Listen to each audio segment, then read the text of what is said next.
வணக்கம் மக்களே, சற்று முன் கிடைத்த மிக முக்கிய தகவல் ஒன்றை பார்க்க போகிறோம். ஓபிஎஸ் அவர்கள் தற்பொழுது எம்பி ஆவது இந்த தேர்தலில் உறுதிதான். திடீர் தகவல். இந்த ஒரு தகவலை பற்றி தான் நாம் பார்க்க போகிறோம். தகவலை பார்ப்பதற்கு முன்னதாக நீங்கள் நம்மளுடைய சேனலுக்கு புதிய பார்வையாளர்களாக இருந்தீர்கள் என்றால் மறக்காமல் நம்மளுடைய சேனலை சப்ஸ்கிரைப் செய்து வைத்துக் கொள்ளுங்கள் மக்களே. தற்சமயம் வரைக்கும் இருக்கக்கூடிய முக்கிய அங்கமாக கருதக்கூடிய பன்னீர்செல்வம் அவர்கள் என்னதான் பெரும் விதத்தில் இருந்து கொண்டிருந்தாலும் கூட அவர் ஒரு பெரும்பான்மையை அடைய வேண்டும் என்றால் அவருக்கு அதிமுக என்பது வேண்டும் என்றால் அவர் ஒரு முக்கிய பதவியில் இருக்கணும். அந்த ஒரு பதவி தான் உயர் பதவி தான் எம்பி. ஓகேங்களா, மத்திய ஒரு பதவி.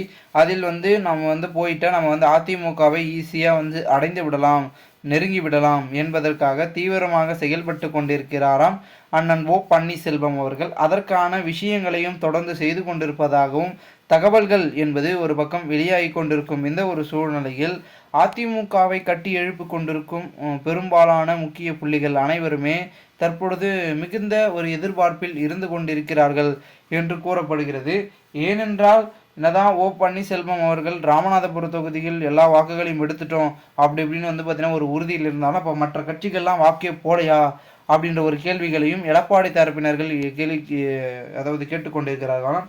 அதில் ட்விஸ்டே என்னன்னா, 2 பெட்டிகள் இருந்தது. 2வது பெட்டியில் தான் பன்னீர்செல்வத்தின் பலாப்பழம் சின்னம் சுயேட்சை சின்னத்தில் போட்டியிட அந்த சின்னம் இருந்தது 22வது இடத்துல. அந்த ஒரு 2வது பெட்டியை நோக்கி தான் அதிகப்படியான பொதுமக்கள் சென்றார்கள் என்ற ஒரு கருத்து கணிப்பை சமீப காலமாக ஒரு முக்கிய மூத்த புள்ளி ஒருவர் தெரிவித்திருந்தார். அனைத்தையும் புட்டு வைத்திருந்தார். இந்த ஒரு சூழலில் தற்பொழுது அதே சூழல் தொடர்ந்து நடைபெற்று கொண்டிருந்தார்.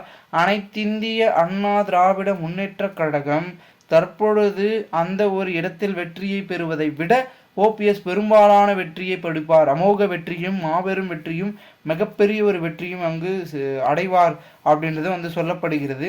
இதனால் பலவிதமான விஷயங்கள் ஒரு பக்கம் இருந்தாலும் ஓபிஎஸ் வெற்றி பெற்றார் என்றால் அடுத்து நடக்கக்கூடிய மாற்றம் என்பது மிகப்பெரிய மாற்றமாக அமைந்திடும் அப்படின்னு பன்னீர்செல்வத்தின் ஆதரவாளர்களாக இருக்கக்கூடிய வைத்திலிங்கம் அவர்கள் தெரிவித்திருக்கிறார். இந்த ஒரு சூழலில் ஓபிஎஸ் என்னதான் பார்த்தீங்கன்னா ஒரு புறம் செயல்பட்டு இருந்தாலும் கூட மறுபுறம் தேர்தல் என்ற ஒரு முக்கியத்துவம் வேண்டும், அதாவது பதவி, அதை வைத்து அவர் அனைத்தையும் சாத்தியப்படுத்தி விடலாம். ஏனென்றால் சசிகலா, டிடிவி தினகரன் இவர்கள் எல்லாமே அதிமுகவில் பதவி, ஏன் ஓபிஎஸ்ஸே இப்போ தலைமைக்காக தான் கொஞ்சம் மோதல் இருந்தார். அப்போது பதவி என்பது மிகவும், அதாவது அதிகாரம் மிக வலிமையானது என்று நம் முன்னோர்கள் சொல்லியிருக்கிறது போல ஓபிஎஸ்ஸும் அந்த ஒரு அதிகாரத்தை பிடிக்கத்தான் தற்போது செயல்பட்டு கொண்டிருக்கிறார். அதனால் எம்பி என்பது தேவை, அந்த எம்பியாக நாம் ஆக வேண்டும் என்ற உறுதுணையில் அவர் இருந்து கொண்டிருப்பதாகவும் இந்த ஒரு ஜூன் 4ஆம் தேதி வாக்கு எண்ணிக்கை நடைபெறப் போகிறது. அன்று ஓபிஎஸ்க்கு நிலை என்னவாக போகிறது, முன்னிலையா பின்னிலையா, எந்த ஒரு நிலையில் அவர் போகப் போகிறார் என்றும் மிகுந்த ஒரு எதிர்பார்ப்பில் பொதுமக்களும் இருந்து கொண்டிருக்கிறார்கள் என்று ஒரு பக்கம் சொல்லிக் கொண்டிருக்க, அடுத்து நடக்கக்கூடிய விஷயங்கள் ஒருபொழுதும் ஒரு மாற்றத்தை ஏற்படுத்துமாயின் தற்பொழுது ஓபிஎஸ் அவர்கள் அடுத்து என்ன செய்ய போகிறார் அப்படின்ற ஒரு எதிர்பார்ப்பில் தான் இருக்காங்க.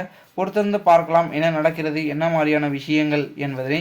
மேலும் தற்பொழுது இது போன்று நீங்கள் அரசியல் சார்ந்த நிகழ்வுகளாம் தினசரி உடனுக்குடன் தெரிந்து கொள்ள நம்மளுடைய தமிழகத்தின் அரசியல் என்னும் யூடியூப் சேனலை சப்ஸ்கிரைப் பண்ணிவிட்டு கூட இருக்க பெல்லைக்கான ஆளில் கொடுத்துருங்க மக்களே. அப்போ தான் அரசியல் சார்ந்த காணொலிகளாம் உங்களுக்கு உடனுக்குடன் நோட்டிஃபிகேஷன் மூலமாக வந்து கொண்டே இருக்கும் என்பதை தற்பொழுது தெரிவிக்கிறேன். நன்றி, வணக்கம் மக்களே.